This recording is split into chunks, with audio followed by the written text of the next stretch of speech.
छोटी, तो अभी भी सोच ले। मुझे तो डर ही लग रहा है कहीं कोई मुसीबत ना आ जाए। मैं अपने लिए नहीं परेशान हूँ, मैं तेरे लिए परेशान हूँ। माँ जी एक तो वैसे ही तुझसे पहले से ही नाराज रहती है, तो उनके मन की बहू नहीं है। कहीं ये सब कांड की वजह से कुछ गड़बड़ ना हो जाए, बेचारे देवर जी के ऊपर कोई मुसीबत ना आ जाए। ओहो दीदी, चिंता करना बंद कीजिए। बस ये सोचिए कि हमारा काम अच्छे से हो जाए, लोगों को आज का खाना पसंद आ जाए और जल्दी से हमारे पास ढेर सारे ऑर्डर आ जाए। आप ना ये बेकार की फिक्र करना बंद कर दो। जब भी हम कुछ अच्छा करते हैं ना, तो शुरुआत में थोड़ी दिक्कतें तो होती ही हैं, लेकिन धीरे धीरे ना सब ठीक हो जाएगा। आप दोनों फिर से कोई प्लानिंग कर रही हो क्या? बहुत दिनों से मैं देख रही हूँ आप दोनों में आपस में कुछ ज्यादा ही बन रही है। क्या प्लानिंग क्या चल रही है आप लोगों की? हाँ, मैं माँ को बता दूंगी। सही सही बताओ। और ये खुशबू कैसी? बड़ी भाभी, आपने शाही पनीर बनाया है क्या? पर क्यों? जब तक मैं और माँ आपसे कहते नहीं थे, आप शाही पनीर अपने मन से कैसे बना सकती हैं? मैं अभी माँ को बताती हूँ। आप लोगों के ना ज्यादा पर निकल आए हैं। माँ, अच्छा हुआ आप आ गई, बहुत सही समय से आई है। माँ देख रही है ना पूरे घर में कैसी खुशबू फैली हुई है। आपको पता है माँ, बड़ी भाभी ने बिना हमसे पूछे आज शाही पनीर बनाया है। और पता तो करो जरा कि क्यों बनाया है। इन दोनों में आपस में ना कोई प्लानिंग चल रही है माँ, मैं सच कह रही हूँ। 2-3 दिनों से मैं देख रही हूँ गुपचुप गुपचुप ना जाने क्या बातें करती रहती हैं, और जब भी मैं आती हूँ तो शांत हो जाती हैं चुपचाप से। बड़ी बहू, तुमने मुझसे बिना पूछे शाही पनीर की सब्जी बनाई? मैंने तो नहीं बोला था तुम्हें बनाने को। फिर अरे माँ जी, आप भी ना शाही पनीर की सब्जी भी बनाई है, पूड़ी भी बनाई है पूरे घर वालों के लिए। माँ जी, इतनी खुशी की जो बात है, हमारी बिट्टी का रिश्ता तय हो गया है। बस भगवान से हम लोग दुआ करना चाहते हैं कि बिट्टी की शादी अच्छे से हो जाए, ये अपने ससुराल में सुखी रहें। अरे हम भाभियाँ हैं तो इससे क्या हुआ, हम इन्हें अपनी छोटी बहन से कम थोड़े ना समझते हैं। इनकी खुशी में हम चाहते हैं कि ये जितना भी दिन अब इस घर में रहे ना, हम इन्हें खूब अच्छा अच्छा खाना बनाकर खिलाएं। इसीलिए हमने शाही पनीर की सब्जी बनाई। माँ जी, हम तो बिट्टी के लिए ही खुश हैं। और बिट्टी, ये सब फालतू की बातें सोचने से ना, ये बेहतर है कि तुम जरा अपनी शकल सूरत पर ध्यान दो। देखो ना कैसे तुम्हारी स्किन डल होती जा रही है। मेरे कहने का मतलब है कि स्किन खराब हो रही है तुम्हारी। और अभी देखो ना, कुछ ही दिनों में तुम्हारी शादी भी है। मैं तो कहूँगी ये सब बातें छोड़ कर ना तुम जरा पार्लर के चक्कर लगाओ, हाँ, जिससे सुंदर दुल्हन लगो। बेटा, तेरी दोनों भाभियाँ ठीक ही कह रही हैं। अब तू जितना भी दिन इस घर में है ना, खूब अच्छा अच्छा खाना मैं खुद भी बनवाऊंगी। मैं तो खुश हुई कि मेरे बिना कहे भी चलो ये लोग कुछ अच्छा भी सोच सकती हैं। वैसे बेटा एक बात ये भी सही है, ये जो तुम्हारी छोटी भाभी कह रही है, तुम चली जाओ पार्लर के चक्कर लगा लो। देखो ना सारी दुल्हनें कितना सुंदर तैयार होती हैं, और तुम तो अपनी स्किन पर कोई ध्यान ही नहीं देती। देख नहीं रही थी कि संजय कितना अच्छा लड़का है, तो तुम्हें भी तो शादी में सुंदर दिखना चाहिए। दुल्हन तभी दूल्हे के जोड़े की तो लगनी चाहिए, है कि नहीं? जी माँ। माँ जी, जरा रुकिएगा, मुझे ना आपसे एक बहुत ज़रूरी बात करनी है। माँ जी, वो आज ना हम दोनों ने सोचा है कि भगवान ने घर में इतनी बड़ी खुशी दी है, सब काम अच्छे से निपट जाए। आप तो देख ही रही थी माँ जी, शादी के खर्चे को लेकर ही कैसे बड़ी मुसीबत आ खड़ी हुई थी। भगवान से प्रार्थना करने पर कम से कम एक मुसीबत दूर हुई है। शादी बढ़िया अच्छे तरीके से संपन्न हो जाए, हमारी बेटी अपने ससुराल में सुखी हो जाए, इसीलिए हम लोग भगवान से दुआ करने जाना चाहते हैं। माँ जी, पूजा वूजा का सामान निकाल कर हमने रात से ही रख लिया है, तो क्या हम दोनों मंदिर जा सकती हैं? इसमें पूछना कैसा है, मेरी बेटी की खुशी के लिए, उसके सुख के लिए अगर तुम कुछ करना चाहती हो तो ये अच्छी बात है। घर परिवार को अपना समझोगी तभी तो परिवार वाले भी तुम्हें अपना समझेंगे। ठीक है, चली जाओ। अरे दीदी, क्या हुआ? इतनी रात हो गई और आप अभी तक सोने नहीं गई, क्या हुआ दीदी? छोटी, मैं तुझसे ना कहती थी, मैं ना किसी काबिल नहीं हूँ। देखा तूने, आज हमने सबको फ्री में खाना भी बांट दिया, सबको मोबाइल नंबर भी दिया था, पर अभी तक एक भी ऑर्डर का फोन नहीं आया, ना तेरे पास और ना मेरे पास। देखा ना तूने, मैं कहती ना थी मैं किसी काबिल नहीं हूँ। अगर होती तो मेरी ये दशा थोड़ी ना होती। तूने मेरे लिए कितनी मेहनत की, कितनी सहायता की मेरी, पर देखना कोई हल नहीं निकला। अरे दीदी, आप चिंता क्यों करती हैं? अच्छे कामों में थोड़ा समय भी लगता है। आज नहीं तो कल हमें ऑर्डर जरूर मिलेगा। कल परसों में ना हम दूसरी वाली गली की ओर चलेंगे, जरूर कहीं ना कहीं से ऑर्डर मिलेगा। देखिए ना दीदी, किसी का फ़ोन आ रहा है। हेलो हेलो, हाँ जी जी, पूजा कैटरिंग सर्विस जी। क्या आपको 4 टिफ़िन का ऑर्डर देना है, अलग अलग एड्रेस पर? आपके दोस्तों के यहाँ भी, सब मोहल्ले में ही रहते हैं? जी ज़रूर जी, आप मुझे एड्रेस मैसेज कर दीजिए, टिफ़िन पहुँच जाएगा जी। बहुत बहुत थैंक यू सर आपका। लो दीदी, हमारा पहला ऑर्डर हमें मिल गया, वो भी एक नहीं 4। एक ही मोहल्ले के 4 लोग हैं, चारों आपस में दोस्त हैं, सभी के घर पर टिफिन पहुंचानी है, उनके बच्चों के लिए भी टिफिन देनी है। कुल मिलाकर 10 टिफिन का ऑर्डर तो आपको एक दिन में ही मिल गया। और देखना, ऐसे ही ना आपको ऑर्डर पे ऑर्डर मिलता जाएगा। वो बता रहे थे कि उन्हें आपका खाना बहुत पसंद आया और आपकी सर्विस भी। आपने इतनी सुबह और जल्दी टिफिन दे दिया उन्हें कि वो लोग बहुत खुश हैं, और इसीलिए उन्होंने अपने दोस्तों को भी रिकमेंड किया आपका। और इसीलिए दीदी, अब आपको लगभग 10 टिफिन कल तैयार करके भेजने होंगे। देखा आपने, बिजनेस आपका स्टार्ट हो गया। अब आप मुझे शाबाशी दे ही दो दीदी। देखो ना, मैंने आपका बिजनेस स्टार्ट करवा दिया। सच कहूँ छोटी, इसमें ना सिर्फ और सिर्फ तेरी मेहनत है। मैंने क्या किया है, आइडिया भी तेरा है और मेहनत भी तेरी है। मैं इस कामयाबी से ना बहुत खुश हूँ, पर डर बस मुझे माँ जी का ही है, क्योंकि मोहल्ला भी हमारा एक ही है और यही है। माँ जी तक अगर उड़ते उड़ाते भी ये खबर पहुँच गई ना, तो बहुत बड़ी मुसीबत हो सकती है, तेरे लिए भी और देवर जी के लिए भी। नहीं दीदी, ये तो आपकी मेहनत का नतीजा है। आप इतना बढ़िया खाना ही बनाती हो, तो ये तो होना ही था। आज हमें 10 ऑर्डर मिला है, कल 20 मिलेंगे, फिर 30, फिर 40, फिर देखेंगे माँ जी तक खबर पहुँचती है तो क्या होता है। अभी तो अपनी कामयाबी का एंजॉय करना चाहिए हमें। क्या बोलती हैं, एक छोटी सी पार्टी तो आप दे ही सकती हैं ना दीदी। चलिए ना, कोई बढ़िया सी ड्रिंक बनाकर पिला दीजिए। वो बढ़िया सा शरबत जो आप बनाती हैं, मैंगो वाला, मैंगो भी रखे हुए हैं। आप कितना बढ़िया सा शरबत बनाती हैं वो आम का, एक बार बनाकर पिला दीजिए ना दीदी, मैं बहुत खुश हो जाऊंगी। लेकिन अभी रात बहुत हो गई है, कल दिन में पिला दूंगी। रात को वो शरबत पीना ना ठीक नहीं है सेहत के लिए, ठीक है? अभी के लिए अभी के लिए ना मैं तुझे कुछ हेल्दी सा खिला देती हूँ, चल। तुम दोनों को क्या लगा, हाँ मैं इस मोहल्ले में नहीं रहती क्या? अरे दूर दूर तक मेरा जान परिचय है, और तुम लोग मेरे ही मोहल्ले में ये कांड कर रही हो। मेरे घर की बहुएं दूसरों के घरों में खाना बना बना कर भेज रही हैं, और मुझे इस बात की कोई खबर ही नहीं है। तुम दोनों की हिम्मत कैसे हुई मेरे पीठ के पीछे इतना बड़ा कांड करने की? हाँ, चारों ओर मेरी नाक कटा कर रख दी तुम दोनों ने। हाँ, घर की इज्जत का कोई ख्याल है कि नहीं? ये सब कुछ ना जरूर इस छोटी का किया धरा होगा। मैं अच्छे से जानती हूँ, जब से आई है इसने मेरी नाक में दम करके रखा हुआ है, एक बात मेरी नहीं सुनती। आज तो मैं जो ना होगा ना वो करूंगी। माँ जी माफ कर दीजिए, माँ जी इसमें छोटे की कोई गलती नहीं है, मैंने ही। नहीं माँ जी, गलती मेरी ही है, मैंने ही किया है ये सब कुछ। आप मुझे जो चाहे सो सजा दे सकती हैं, पर माँ जी ये भी तो सोचिए, बिट्टी की शादी नज़दीक आ रही है, घर में पैसे को लेकर इतना महाभारत मची हुई है। आखिर बिट्टी को घर का जरूरी, गृहस्थी का जरूरी सामान भी तो देना है, कहाँ से उसका कैसे क्या इंतजाम होगा? आप तो अपने गहने तक बेचने के लिए तैयार हो गई, पर हमारा सोचिए माँ जी, ऐसा लग रहा था कि हम कोई मदद ही नहीं कर सकते, इसीलिए हमने सोचा कि हम अपनी ओर से कोई प्रयास करते हैं। और माँ जी, मैंने इसीलिए सोचकर कैटरिंग सर्विस की शुरुआत की, क्योंकि दीदी अच्छा खाना बनाती हैं, इसीलिए चंद दिनों में ही हमारा ये बिजनेस बहुत ही अच्छे से ग्रो करने लगा। मेरा मतलब है कि बढ़ने लगा। अच्छा, मेरी मदद करा रही थी तो, और पूरे मोहल्ले में मेरी नाक कटा कर रख दी। हर कोई कह रहा है इनके घर की बहुएं तो खाना बेच बेच कर पैसे कमा रही हैं। हाँ, मेरी मोहल्ले में नाक कटा दी और चली है मेरी मदद करने। मुझे तो पलझाने की कोशिश मत कर छोटी, मैं अच्छे से जानती हूँ तुझे। ऐसे ही तो बहाना बनाकर तू मेरे घर में घुस आई जबरदस्ती, वरना तुझ जैसी को कभी मैं अपने घर की बहू बनाती। लेकिन नहीं, मेरे बेटे ने तुझे लाकर मेरे सर पर बिठा दिया, और अब तो मेरे घर की मालकिन बनना चाहती है, फैसले करेगी मेरे घर के तू। ये गलत बात है माँ जी। अब आप यही सोचिए, किसी और की घर की बहू में इतनी हिम्मत है क्या कि वो कैटरिंग का बिजनेस चला सके? आपकी बहू इतना बढ़िया खाना बनाती है तो लोगों को तो जलन होगी ही ना। आपकी बहू का बिजनेस चंद दिनों में ही इतना आगे पहुंच गया, हम लोग इतना ज़्यादा कमाने लगे, तो लोगों को तो जलन होगी ही ना, और लोग बातें भी करेंगे। पर माँ जी, कम से कम आपको तो समझना चाहिए, आपको तो हमारा साथ देना चाहिए उल्टा, और उल्टा आप लोगों की बातों में आ रही हैं। माँ जी सोचिए जरा, इसमें नुकसान क्या हो रहा है? घर में खाना तो वैसे ही बनता है, अच्छा खाना बन जाता है, सबको अच्छा खाने को मिल रहा है और साथ में पैसे भी आ रहे हैं, इसमें क्या ही बुराई है? मुझे समझ में नहीं आ रहा है। माँ जी ऐसे ही रहा तो हम बिट्टी को ना पैसे इकट्ठा करके वॉशिंग मशीन गिफ्ट कर देंगे। Washing machine?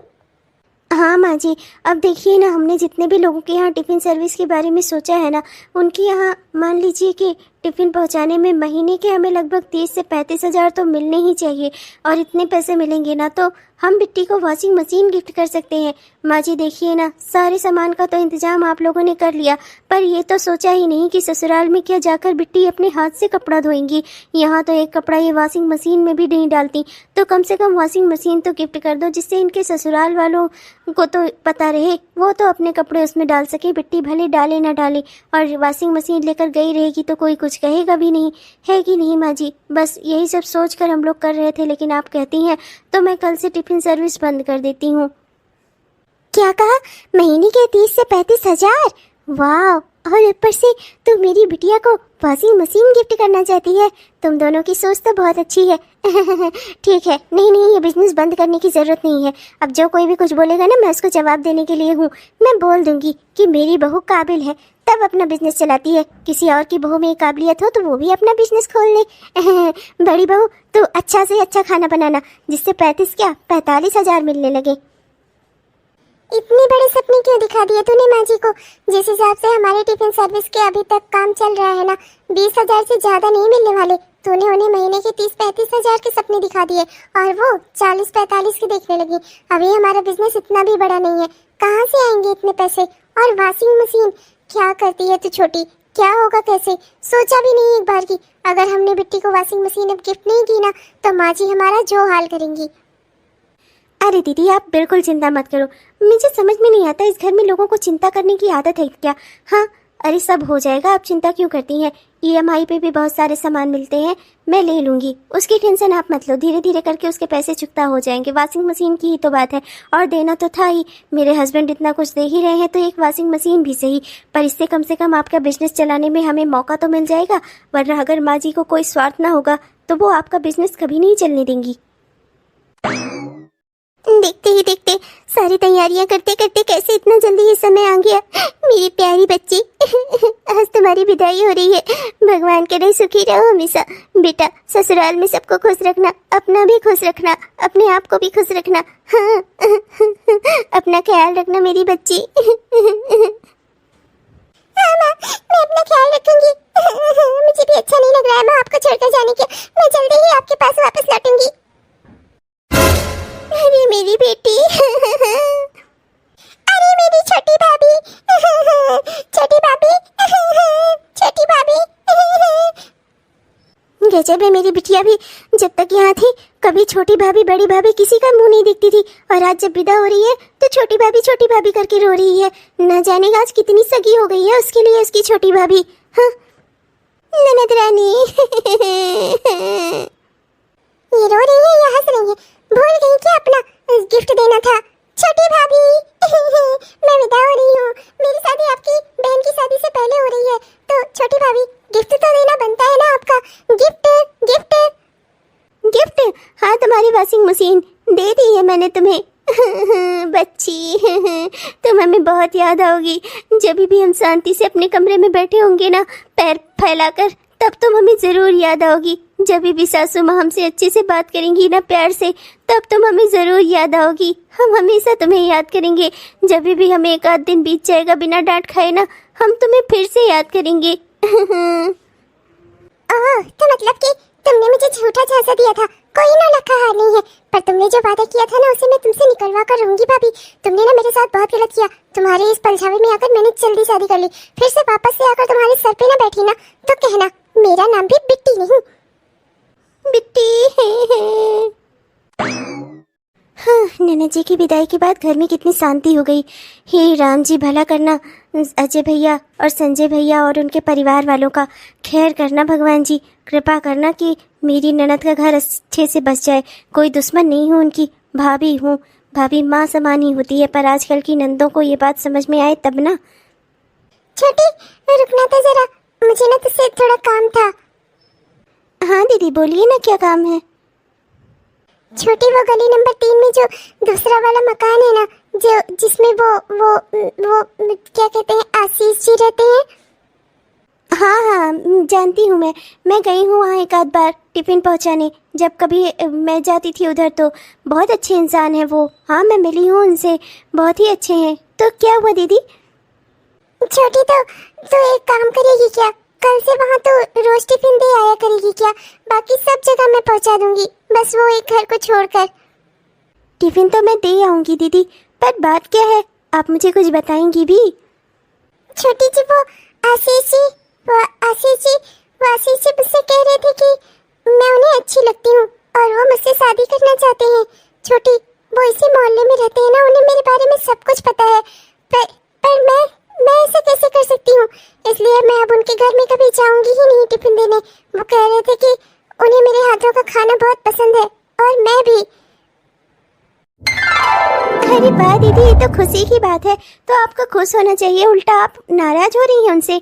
अरे वो तो बहुत ही अच्छे इंसान है। अरे यहाँ ऑफिस में काम करते हैं, सरकारी ऑफिस में काम करते हैं, सरकारी नौकरी है उनकी। अरे ये तो बहुत ही अच्छी बात हो गई, इतना अच्छा रिश्ता खुद हमें मिल रहा है और आप चाहती हैं वहाँ जाना ही नहीं चाहती। ये तो बेहद खुशी की बात है। मैं आज के आज ही माँ जी से बात करती हूँ, इससे बढ़कर खुशी तो कोई दूसरी हो ही नहीं सकती। दीदी, इतने समय तक आपने अपनी ज़िंदगी अंधेरे में गुजारी, अब भगवान आपको ज़िंदगी में खुश रहने का मौका दे रहे हैं, तो आपको खुशियाँ चुननी चाहिए ना। आप इतना उदास क्यों हो? अरे खुश हो, ज़िंदगी ने आपको दूसरा मौका दिया है। पर छोटी, तो जानती है मैं ऐसा कैसे कर सकती हूँ? मैं इस घर की बहू हूँ और सबसे बड़ी बात, मैं तेरे बगैर कैसे अकेले कुछ संभाल पाऊंगी? मैं कुछ भी नहीं कर सकती। मैं इस घर की बहू हूँ, मेरा रिश्ता जुड़ा है इस घर से, मैं कहाँ जाऊंगी? दीदी, आप भले ही इस घर से आपका रिश्ता जुड़ा है, पर आप भी जानती हैं कि उस रिश्ते में कितनी अच्छाई है और कितनी बुराई। उस रिश्ते की सच्चाई क्या है ये तो आपको शादी के दूसरे दिन ही पता चल गया था ना दीदी। मरे हुए रिश्ते में जानबूझकर हवा फूंकने से वो जिंदा थोड़ी ना हो जाता है। दीदी, समझने की कोशिश करिए, आपका रिश्ता कभी इस घर से पूरी तरह से जुड़ ही नहीं पाया।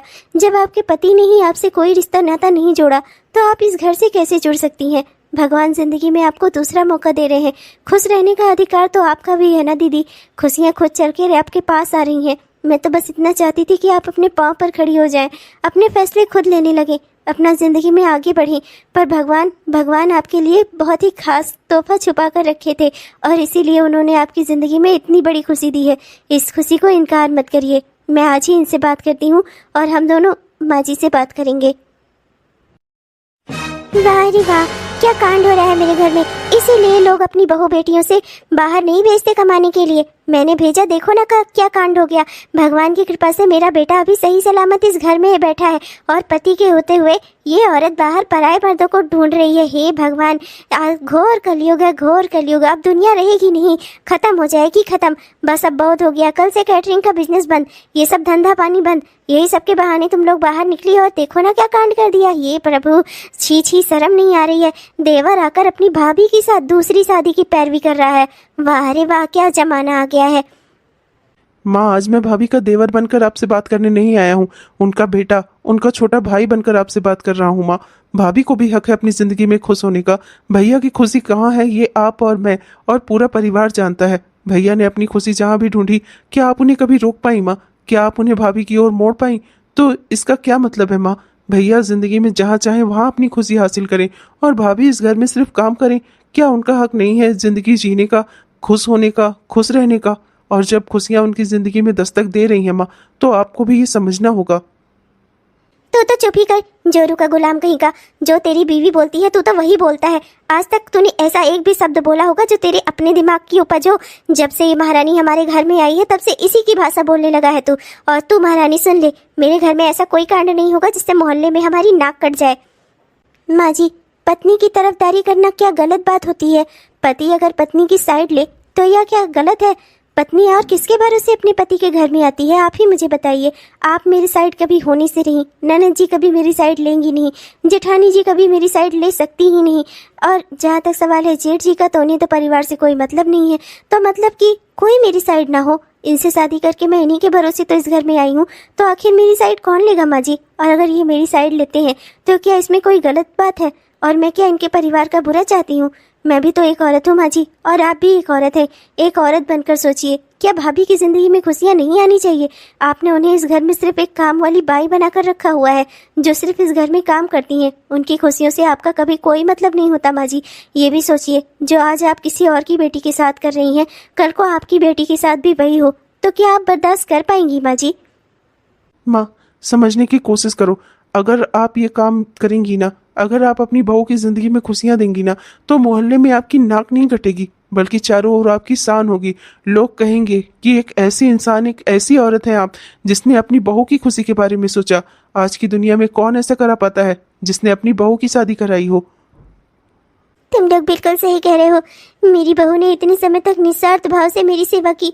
मैं ही बेटी और बहू में हमेशा अंतर करती रही। पर अब लगता है कि वक्त आ गया है। मैं अगर आज अपनी बहू की जिंदगी से उसकी खुशियां छीनूंगी तो शायद कभी मैं जिंदगी में सुकून नहीं पा पाऊंगी। हमेशा ये दुख मुझे सताता रहेगा कि मैंने अपनी बहू की जिंदगी में दुख दे दिया है। हे मेरे परमात्मा। तुम बिल्कुल सही कह रहे हो बेटा। ठीक है, मैं ये शादी करवाने के लिए तैयार हूँ। मैं तो पहले ही कहता था, मुझे ये कभी पसंद नहीं थी। मुझे बस अपना सरकारी नौकरी चाहिए थी, और इसी की वजह से मैं और अंजलि कभी एक नहीं हो पा रहे थे। ये फैसला बेहद समझदारी का है। अगर तुम समझदारी से मुझसे अलग होना चाहती हो तो मैं भी खुशी खुशी तुम्हें तलाक देना चाहता हूँ। मैं भी इस रिश्ते में बंध कर नहीं रहना चाहता। मैं तो बस माँ की वजह से तुम्हें कभी नहीं छोड़ रहा था, क्योंकि मुझे पता था जिस दिन भी मैंने ऐसा कुछ कहा तो माँ कभी ये बात एक्सेप्ट नहीं करेंगी। और आज माँ मुझसे खुद कह रही हैं कि मैं तुम्हें तलाक दे दूँ, तब मैं खुशी खुशी तुम्हें तलाक देता हूँ। मैं वाकई में तुम्हारे साथ नहीं रहना चाहता था। तुम कभी मेरी खुशी नहीं बन सकी। मुझे माफ करना, मैंने अपनी स्वार्थ में तुम्हारी जिंदगी बर्बाद की। ठीक है पूजा, मैं कल ही तलाक के कागजात तैयार करवा लेता हूँ, और हम दोनों सहमति से उस पर साइन कर देते हैं। जल्दी ही कोर्ट से हमें तलाक मिल जाएगा।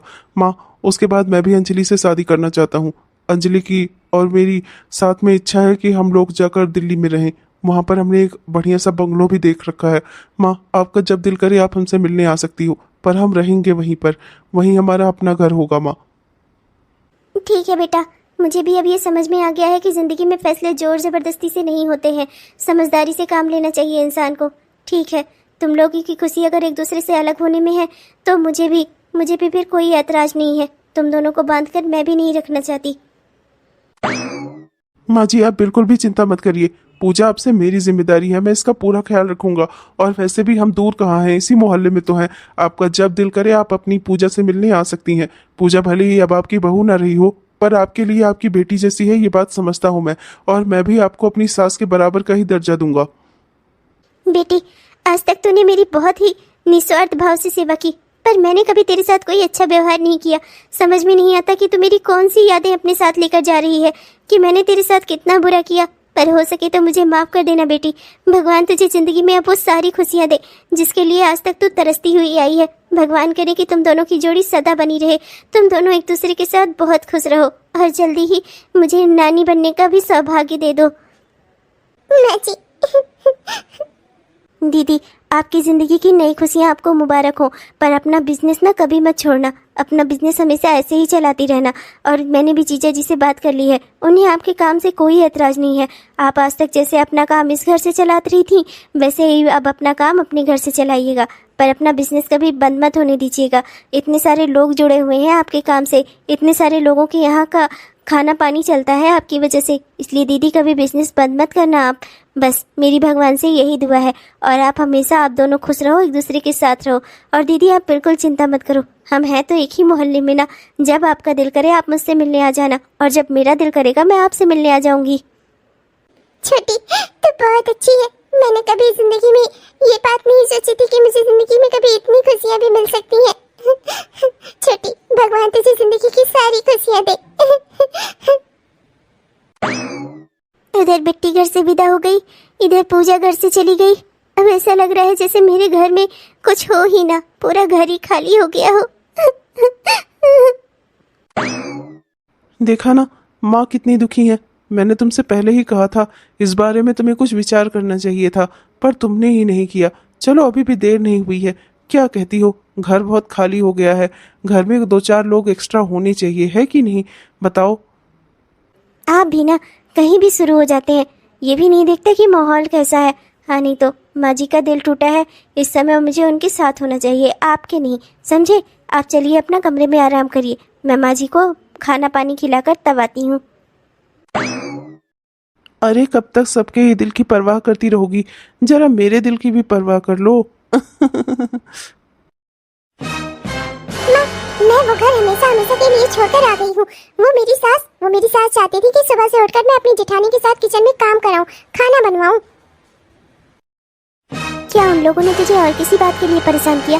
क्या सुबह शाम हर दिन तुझी से खाना बनवाते थे और भी काम करवाते थे क्या? हाँ बता मुझे, क्या तेरी सास तुझे ताने सुनाती थी या तुझसे दहेज मांगा जाता था, पैसे मांगे जाते थे? बता मुझे। नहीं माँ, ऐसा तो कुछ भी नहीं है। बस मेरी सास कहती थी कि सुबह उठकर जेठानी की मदद किया करो और रात के खाने में भी जेठानी की मदद कर दिया करो, और तो कुछ नहीं। हाँ, एक आध काम और, जैसे छत से कपड़े उतारना, कपड़े सुखाना, अचार सुखाना, ये सब सारे छोटे मोटे काम कहती थी। और ज्यादा तो मुझसे कोई काम नहीं कहती थी। कहती थी तुम अभी नई नवेली हो, ज्यादा काम करने की जरूरत नहीं। पर हाँ, खाना बनाने के लिए मुझ पर जोर डालती थी। और जब मैंने कहा कि मुझे खाना बनाना नहीं आता, तो वो कह रही थी कि तुम आओ, मैं तुम्हें सिखा दूंगी। तब तो मुझे बहुत तेज गुस्सा लगी। मैंने अपना सामान उठाया और सीधा आपके पास आ गई। करम जली नास बेटी, जब तुझे इतना अच्छा ससुराल मिला है तो उसे छोड़कर आ गई, आकर मेरे सर पर बैठ गई। यहाँ मैं किस किस को जवाब दूँ, क्या क्या जवाब दूँ? बता मुझे। हाँ, किसको किसको मुंह दिखाऊं और क्या बताऊं लोगों को? हाँ, किस लिए मेरी बेटी को ससुराल से निकाला गया है? जब तक तो यहाँ थी अपनी बड़ी भाभी की कभी मदद नहीं की, ना कभी छोटी भाभी की मदद की। सब पे ऑर्डर चलाकर अपना खाना खाती थी बैठकर।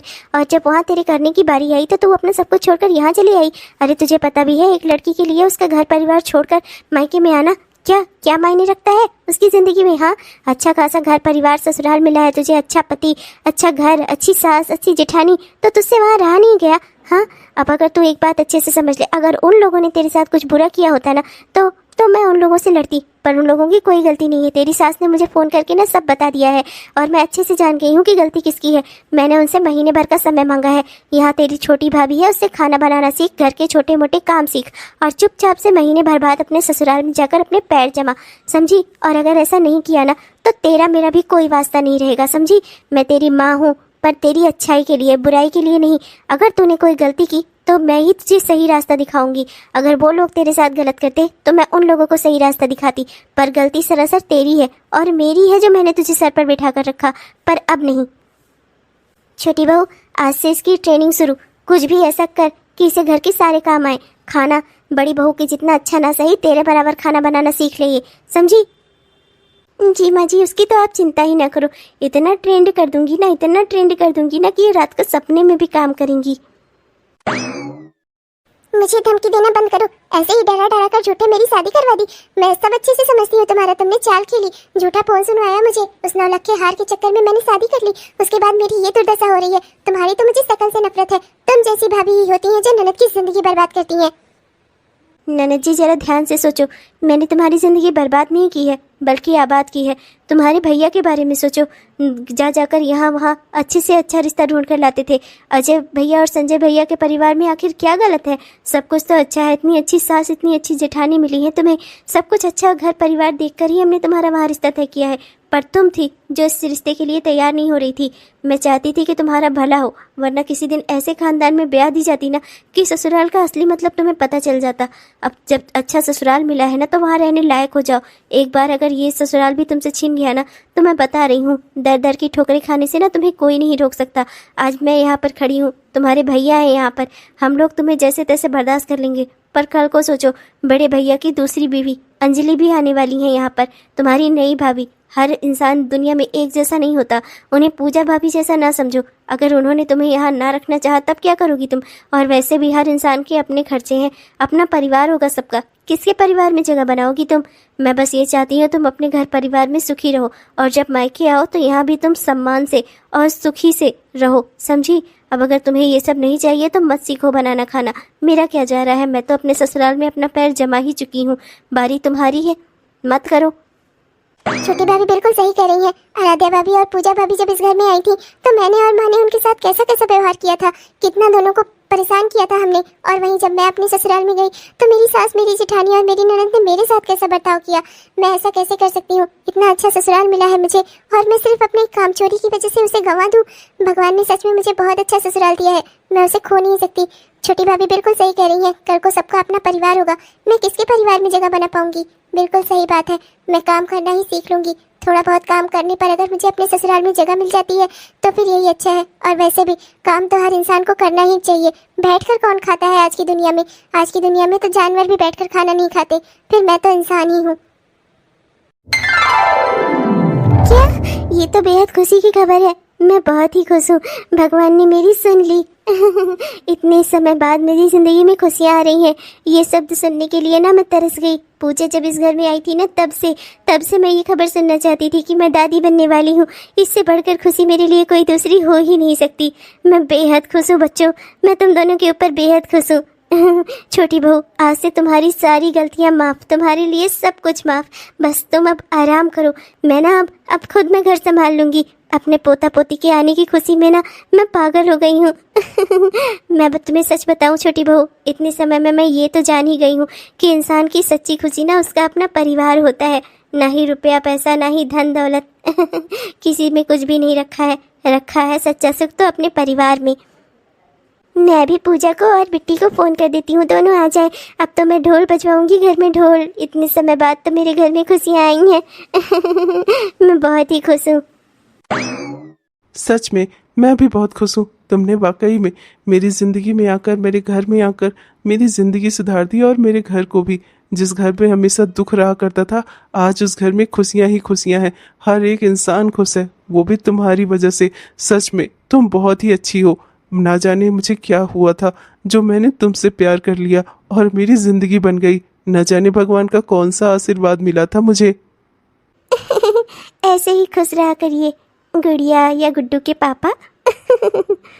अरे अरे, क्या बोली? फिर से बोलना तो जरा, बहुत ही अच्छा लगा मुझे। हेलो दोस्तों, आप सबको दिल से मेरा प्यार भरा नमस्कार। कैसे हैं आप सब? उम्मीद करती हूँ कि बहुत ही बढ़िया होंगे। आपने हमारा यह वीडियो पूरा देखा, इसके लिए आपका दिल से बहुत बहुत धन्यवाद दोस्तों। वीडियो अगर पसंद आया हो तो कृपया वीडियो को लाइक जरूर करिएगा, अपने दोस्तों को, रिश्तेदारों को वीडियो को शेयर भी जरूर करिएगा। और हाँ दोस्तों, अपने प्यारे प्यारे से कमेंट्स हमें लिखना मत भूलिएगा। आपके प्यारे प्यारे से कमेंट्स ना हमें बहुत अच्छे लगते हैं दोस्तों, और हम दिल से उनका इंतजार करते हैं दोस्तों। तब तक के लिए मैं चलती हूँ दोस्तों। और हाँ दोस्तों, हमारे वो प्यारे प्यारे दोस्त जिन्होंने अभी तक हमारे इस चैनल को सब्सक्राइब नहीं किया है ना, कृपया प्लीज सब्सक्राइब कर लीजिएगा दोस्तों, जिससे हमारे इस तरह के वीडियोस आप तक हर दिन पहुंचते रहें। अब मैं चलती हूँ दोस्तों, मिलूंगी कल आपको एक नई वीडियो के साथ, एक नई कहानी में। तब तक के लिए बाय बाय।